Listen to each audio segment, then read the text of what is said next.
This is the fifth day of this November 2023 seven-day session. We're going to move now and take up the book of talks by another teacher, Charlotte Joko Beck. The title of the book is Everyday Zen, Love and Work, edited by Steve Smith.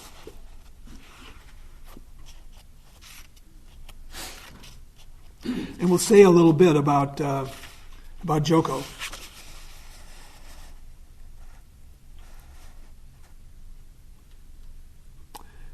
Here in the introduction, Joko was born in 1917 and died in 2011.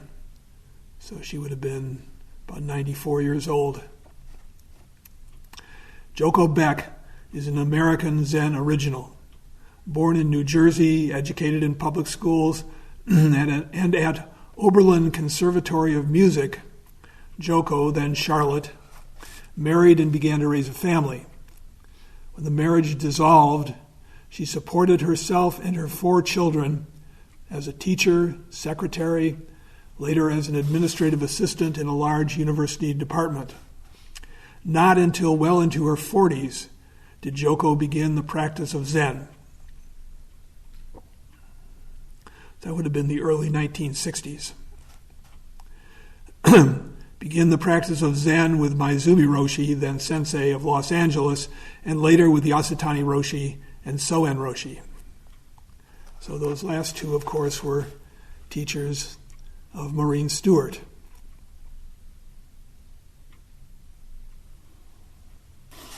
For years, she commuted regularly from San Diego to the Zen Center of Los Angeles.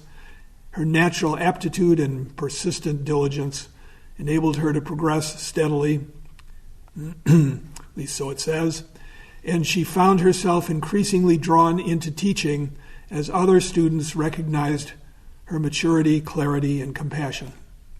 Joko was eventually designated Maezumi Roshi's third Dharma heir, and in 1983 she moved to the Zen Center of San Diego, and here it says where she now lives and teaches. Of course, she died about 12 years ago.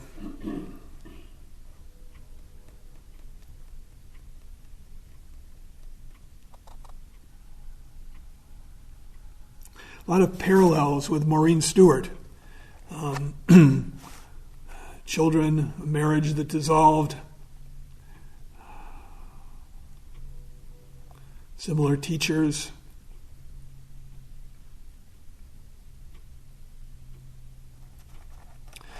Both of them had initial teachers, Maezumi for Joko and Edo Roshi for Maureen, who they left. I believe in both cases because of problematic behavior. A pattern of behavior. And neither one of them really put on airs.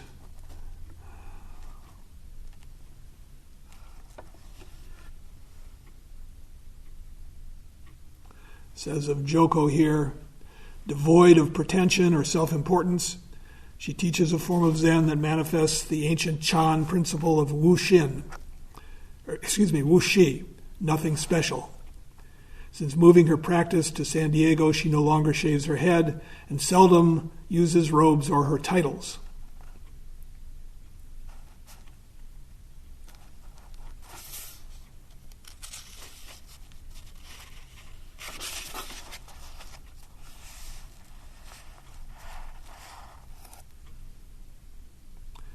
Here at the end it says, Joko has little patience with romanticized spirituality, idealized sweetness and light that seeks to bypass reality and the suffering it brings. She's fond of quoting a line from the Shoyoroku, "From the withered tree, a flower blooms." Through living each moment as it is, the ego gradually drops away, revealing the wonder of everyday life.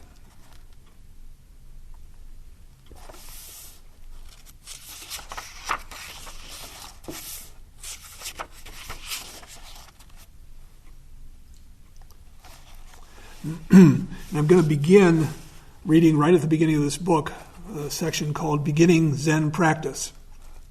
And Joko says, "My dog doesn't worry about the meaning of life." It's interesting, my dog never did either.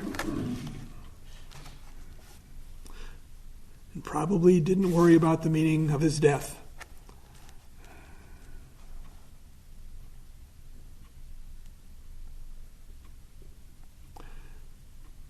My dog doesn't worry about the meaning of life. She may worry if she doesn't get her breakfast, but she doesn't sit around worrying about whether she will get fulfilled or liberated or enlightened. As long as she gets some food and a little affection, her life is fine. But we human beings are not like dogs. We have self-centered minds which get us into plenty of trouble. If we do not come to understand the error in the way we think, our self-awareness, which is our greatest blessing, is also our downfall. The error in the way we think. All of us have this error.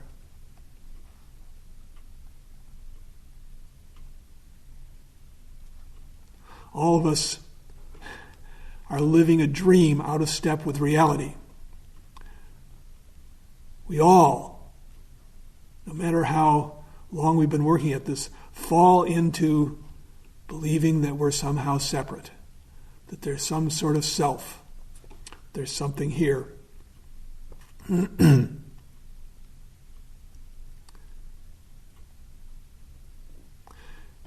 She says, to some degree, we all find life difficult, perplexing, and oppressive. Even when it goes well, as it may for a time, we worry that it probably won't keep on that way. Depending on our personal history, we arrive at adulthood with very mixed feelings about this life. If I were to tell you that your life is already perfect, whole, and complete, just as it is, you would think I was crazy. Nobody believes his or her life is perfect. And yet, there is something within each of us that basically knows that we are boundless, limitless. We're caught in the contradiction of finding life a rather perplexing puzzle, which causes us a lot of misery, and at the same time being dimly aware of the boundless, limitless nature of life. So we begin looking for an answer to the puzzle. The first way of looking is to seek a solution outside ourselves. And this may be on a very ordinary level. There are many people in the world who feel that if only they had a bigger car, a nicer house, better vacations, a more understanding boss, or a more interesting partner, then their life would work. We all go through that one. Slowly we wear out most of our if-onlys. If only I had this or that, then my life would work. Not one of us isn't, to some degree, still wearing out our if-onlys. First of all, we wear them out on the gross level. Of course, that's cars and houses and partners. Then we shift our search to more subtle levels. Finally, in looking for the thing outside of ourselves that we hope is going to complete us, we turn to a spiritual discipline. And unfortunately, we tend to bring into this new search the same orientation as before. Most people who come to the Zen Center don't think a Cadillac will do it, but they think that enlightenment will. Now they've got a new cookie, a new if only. If only I could understand what realization is all about, I would be happy. If only I could have at least a little enlightenment experience, I would be happy. Coming into a practice like Zen, we bring all our usual notions that we are going to get somewhere, become enlightened, and get all the cookies that have eluded us in the past.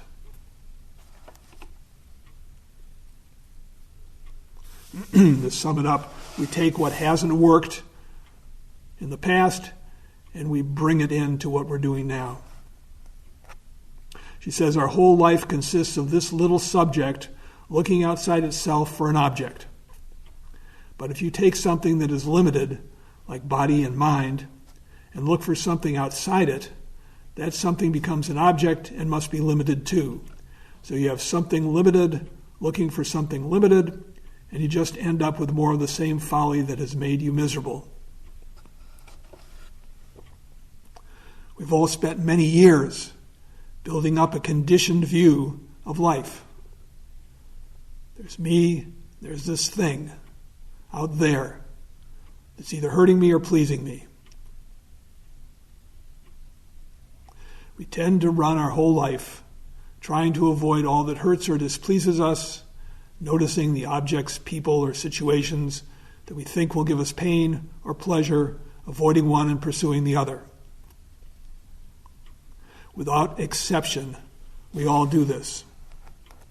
We do it, and for the most part, we don't even realize that we're doing it. It's just the air we breathe, the water we swim in.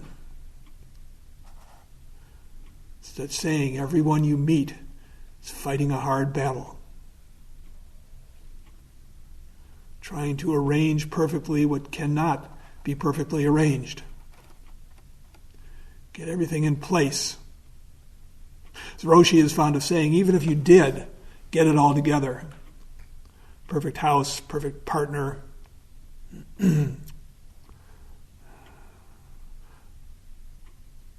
sooner or later it falls apart.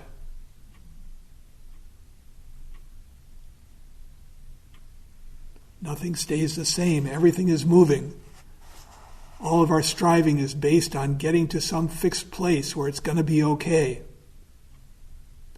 Remember noticing that, not being able to do anything about it, but noticing that in my early practice was like if I could just get somewhere where it was okay, where Roshi would say, okay, John, you got it. Take a break now. Just wanting to not feel the pressure, the frustrated striving. So easy to get caught in that. Even though that frustration can be a problem. Sometimes it goads us on to look more deeply. But until we understand that we're working in a way that can never succeed, it's just frustration.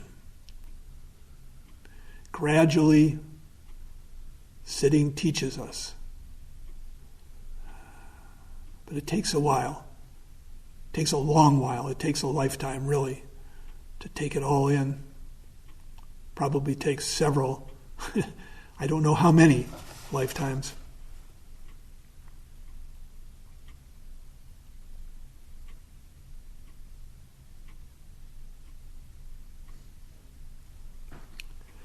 We remain separate from our life, looking at it, analyzing it, judging it, seeking to answer the questions, what am I going to get out of it?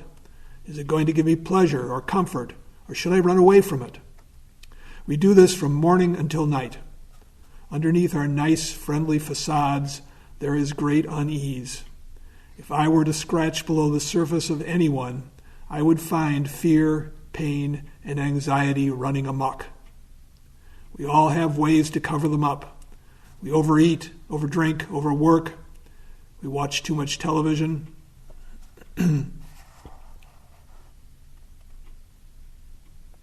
Nowadays, we spend too much time on the internet, one way or another.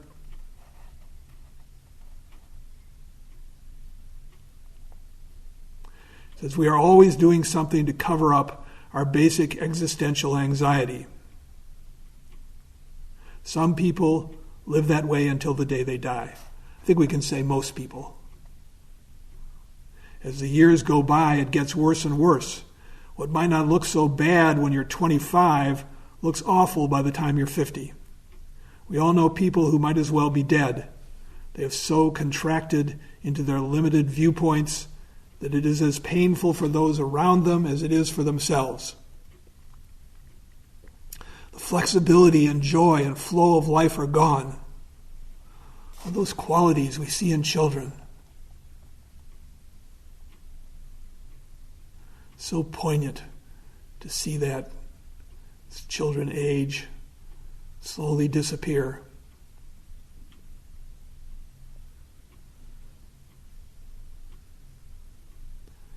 not easy to win that back. It can never be the same as a child's feckless joy.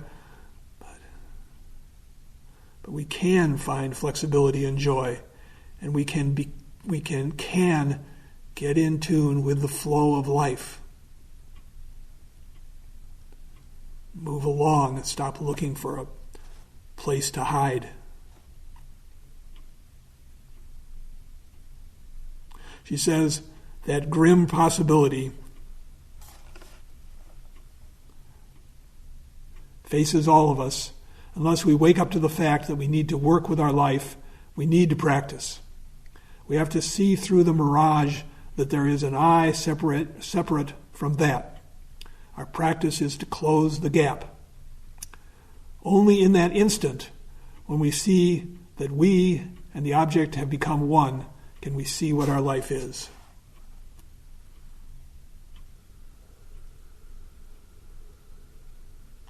Enlightenment is not something you achieve. It is the absence of something. All your life you have been going forward after something, pursuing some goal. Enlightenment is dropping all that, but to talk about it is of little use. The practice has to be done by each individual. There is no substitute. We can read about it until we are 1,000 years old, and it won't do a thing for us. We all have to practice, and we have to practice with all of our might for the rest of our lives. And we have to practice with all of our might without grasping.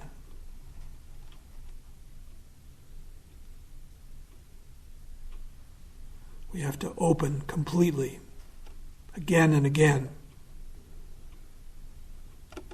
She says, what we really want is a natural life. Our lives are so unnatural that to do a practice like Zen is, in the beginning, extremely difficult. But once we begin to get a glimmer that the problem in life is not outside ourselves, we have begun to walk down this path.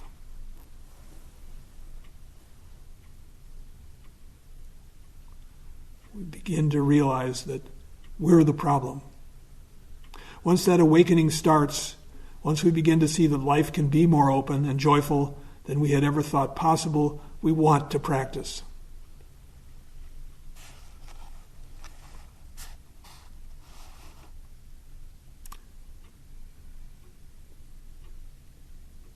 It's when we can begin to enjoy our practice.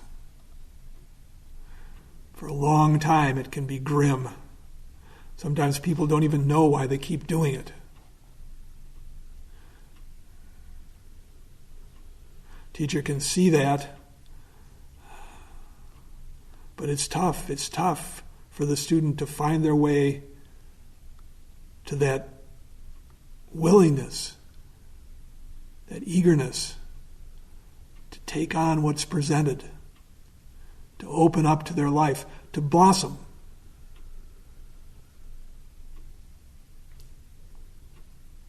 I think the Zen teacher John Tarrant said, we're all flowers. What kind of flower is none of our business. Our task is to open.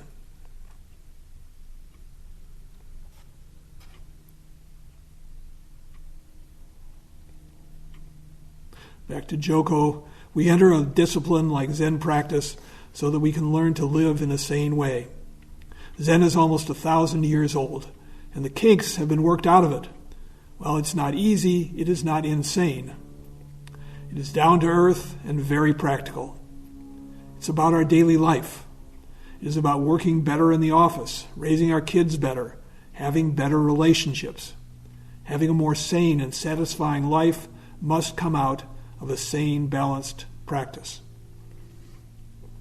What we want to do is find some way of working with the basic insanity that exists because of our blindness. It takes courage to sit well. Zen is not a discipline for everyone. We have to be willing to do something that is not easy.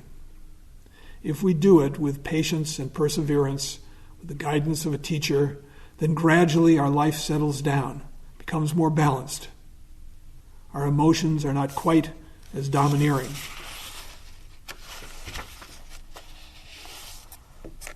As we sit, we find that the primary thing we must work with is our busy, chaotic mind.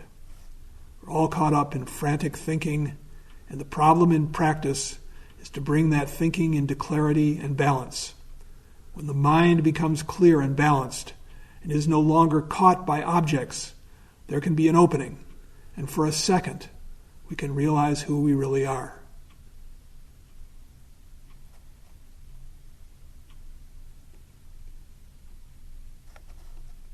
But sitting is not something that we do for a year or two with the idea of mastering it. Sitting is something we do for a lifetime. There is no end to the opening up that is possible for a human being. Eventually we see that we are the limitless, boundless ground of the universe. Our job for the rest of our life is to open up into that immensity and to express it. Having more and more contact with this reality always brings compassion for others and changes in our daily life.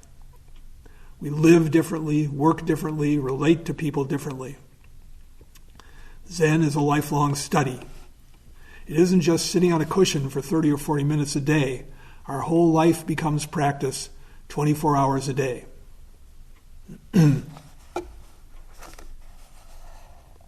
That's the end of her talk, and then she opens it up to questions.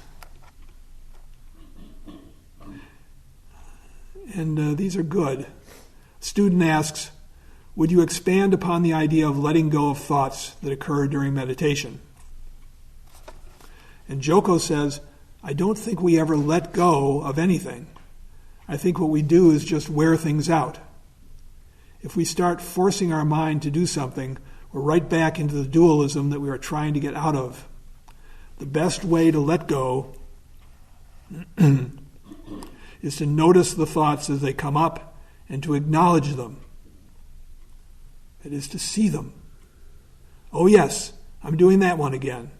And without judging, return to the clear experience of the present moment. Just be patient. We might have to do it 10,000 times, but the value for our practice is the constant return of the mind into the present over and over and over. Don't look for some wonderful place where thoughts won't occur. Since the thoughts basically are not real, at some point they get dimmer and less imperative, and we will find periods when they tend to fade out because we see they're not real. They will just wither away in time without our quite knowing how that happened. Those thoughts are our attempt to protect ourselves. None of us really wants to give them up. They're what we're attached to. As we said the other day, it's what we're addicted to. The way we can eventually see their unreality is by just letting the movie run. After we have seen the same movie 500 times, it gets boring, frankly. I've always said, if someone could give us a transcript of our thoughts for a day, that would be some really boring reading. And humbling as well.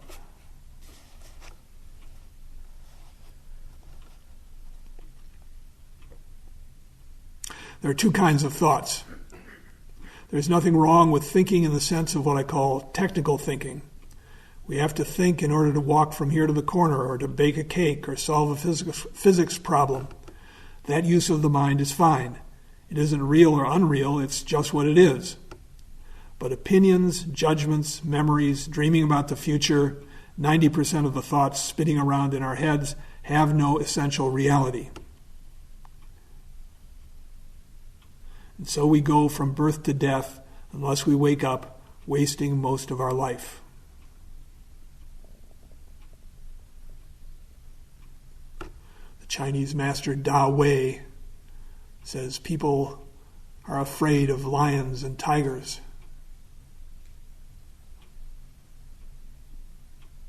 But our thinking is far more dangerous. Till we cut the cord, we're tethered, trapped in self and other, good and bad, I want it. I hate it.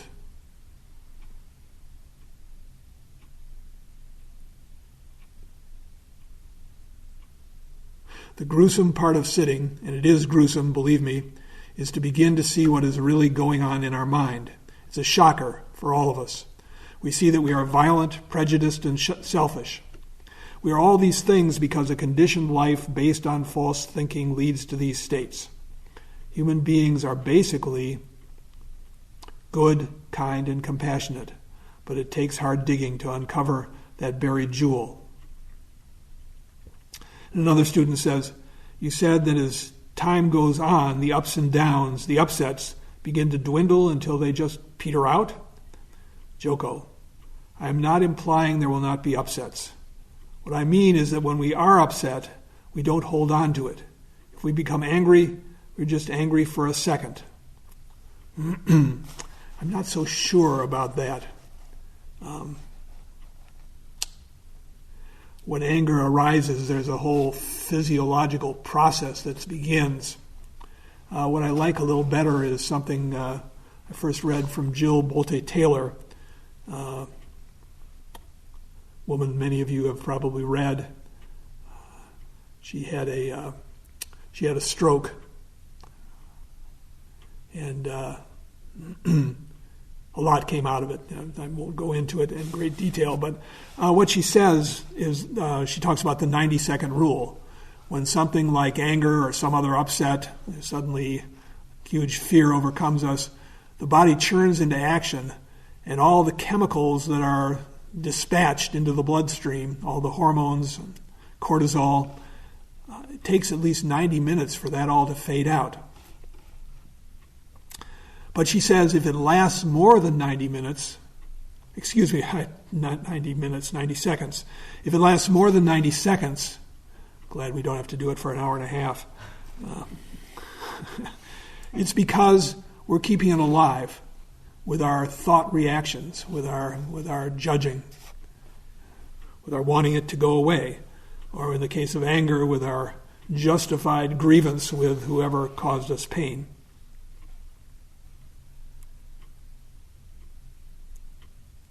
However, when we let go of it, that's all there is to it. There's no clinging to the anger, no mental spinning with it. I don't mean that years of practice leave us like a zombie. Quite the opposite. We really have more genuine emotions, more feeling for people. We're not so caught up in our own inner states. I guess we could have a state where there'd be a little flash of anger, and you'd notice it so quickly that the whole cascade would not begin. But I don't know that there's anybody who doesn't trigger that cascade from time to time. Finally, a student asks, would you please comment on our daily work as part of our practice? And Joko says, work is the best part of Zen practice and training. No matter what the work is, it should be done with effort and total attention. Total attention to what's in front of our nose. If we are cleaning the oven, we should just totally do that and also be aware of any thoughts that interrupt the work. I hate to clean the oven. Ammonia stinks. Who likes to clean the oven anyway? With all my education, I shouldn't have to do this. Sounds like a personal example. All those are extra thoughts that have nothing to do with cleaning the oven.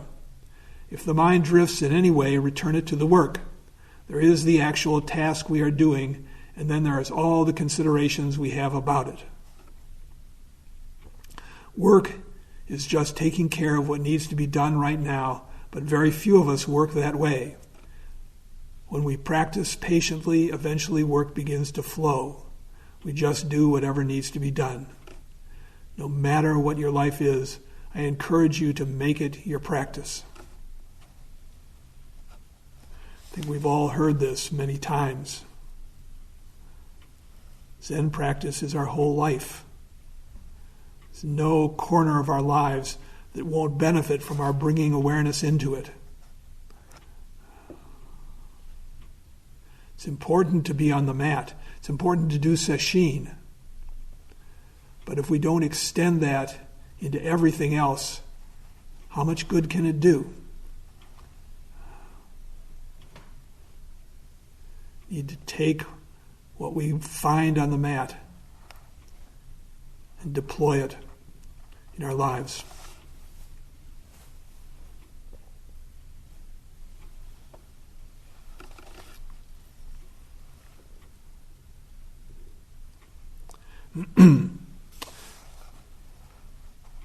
This is the next section, next talk. It's entitled Practicing This Very Moment. She says, I'd like to talk about the basic problem of sitting. Whether you've been sitting for a short time or for 10 years, the problem is always the same. When I went to my first sesshin many years ago, I couldn't decide who was crazier, me or the people sitting around me. It was terrible. It's sort of a reflection of Maureen Stewart's story. The temperature was almost 105 degrees every day of the week. I was covered with flies, and it was a noisy, bellowing sesshin. I was completely upset and baffled by the whole thing. But once in a while, I'd go in and see Yasutani Roshi, and there I saw something that kept me sitting. Unfortunately, the first 6 months or year of sitting are the hard ones. For some of us, there are a number of hard years of sitting. You have to face confusion, doubts, problems, and you haven't been sitting long enough to feel the real rewards. But the difficulty is natural, even good. As your mind slowly goes through all of these things, as you sit here, confusing and ridiculous as it may seem, you're learning a tremendous amount about yourself, and this can only be of value to you. Please continue to sit with a group as often as you can and see a good teacher as often as you can. If you do that in time, this practice will be the best thing in your life. It doesn't matter what our practice is called. Following the breath, shikantaza, koan study. Basically, we are all working on the same issues. Who are we? What is our life? Where did we come from? Where do we go? It's essential to living a human life that we have some insight. So I'd like to talk about the basic task of sitting, and in talking about it, realize that talking is not it. Talking is just the finger pointing at the moon. In sitting, we are uncovering reality. Buddha nature, God, true nature. Words for it that are particularly apt for the way I want to approach the problem tonight are this very moment. The Diamond Sutra says, the past is ungraspable, the present is ungraspable, the future is ungraspable. So all of us in this room, where are we? Are we in the past? No. Are we in the future? No. Are we in the present? No. We can't even say we're in the present. There's nothing we can point to and say, this is the present. No boundary lines that define the present. All we can say is, we are this very moment. And because there's no way of measuring it, defining it, pinning it down, even seeing what it is immeasurable, boundless, and infinite. It is what we are. Nicely put. Now, she says, if it's as simple as that, what are we all doing here? I can say this very moment. That sounds easy, doesn't it? Actually, it's not. To really see it is not so easy, or we wouldn't all be doing this. Why isn't it easy, and why can't we see it? And what is necessary so that we can see it? Let me tell you a little story. Many years ago, I was a piano major at Oberlin Conservatory. It's one more parallel with Maureen Stewart. Both of them were performing pianists. I was a very good student, not outstanding, but very good. And I very much wanted to study with one teacher who was undoubtedly the best. He'd take ordinary students and turn them into fabulous pianists. Finally, I got my chance to study with the teacher. When I went in for my lesson, I found that he taught with 2 pianos. He didn't even say hello. He just sat down at his piano and played 5 notes. And then he said, "You do it." I was supposed to play it just the way he played it. I played it, and he said, "No." He played it again, and I played it again. Again he said no. Well, we had an hour of that, and each time he said no. In the next 3 months, I played about 3 measures, perhaps half a minute of music. Now, I had thought I was pretty good. I'd played soloist with little symphony orchestras, yet we did this for 3 months, and I cried most of those 3 months. He had all the marks of a real teacher, that tremendous drive and determination to make the students see. That's why he was so good. And at the end of the 3 months, one day he said, "Good." What had happened? Finally, I had learned to listen. And as he said, if you can hear it, you can play it. What had happened in those 3 months? I had the same set of ears I started with. Nothing had happened to my ears. What I was playing was not technically difficult. What had happened was that I had learned to listen for the first time. And I'd been playing piano for many years. I learned to pay attention. That was why he was such a great teacher. He taught his students to pay attention.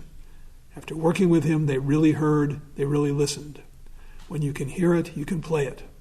And finished, beautiful pianists would finally come out of his studio.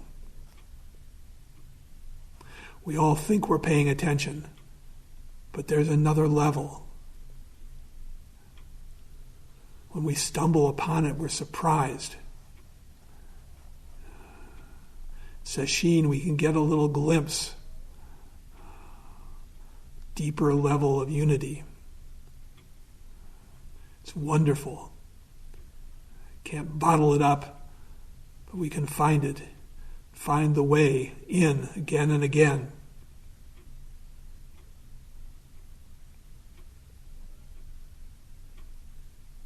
Can't grasp it.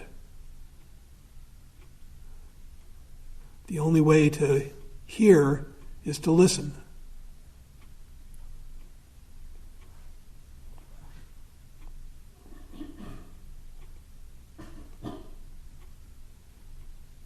It's patience, faith, and willingness.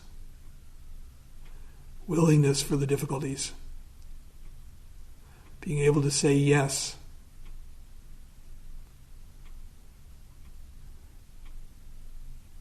There's a kind of not fruitful struggle that we can let go of.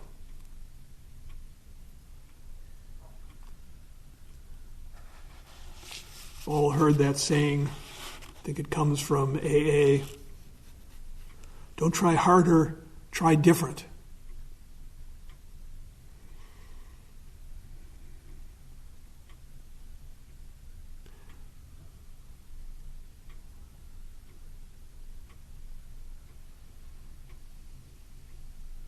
What we're doing is so wonderful, despite all the pain and the difficulty.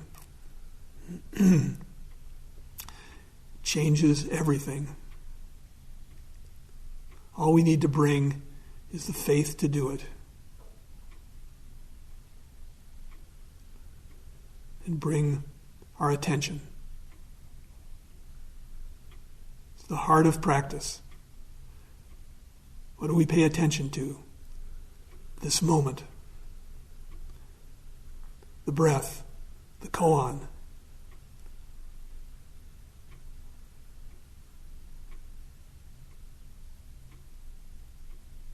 When our attention is sufficient, thoughts recede, something shines forth. Maybe just a little bit, but enough to keep us going. Here we are, well into the 5th day of Sesshin. We all have this possibility because of all the zazen that we've done, because of the hours of sitting. The mind is tenderized, whether we know it or not. As Roshi loves to emphasize. You can't do this much sitting without the mind settling.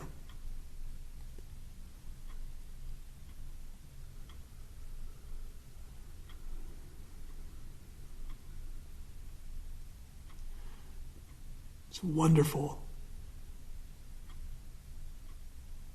Let go of your concern about how well you're doing. Just see what's there. That's all we have to do. Just see what's there. Let your life teach you. Well, our time is up. We'll stop now and recite the 4 vows.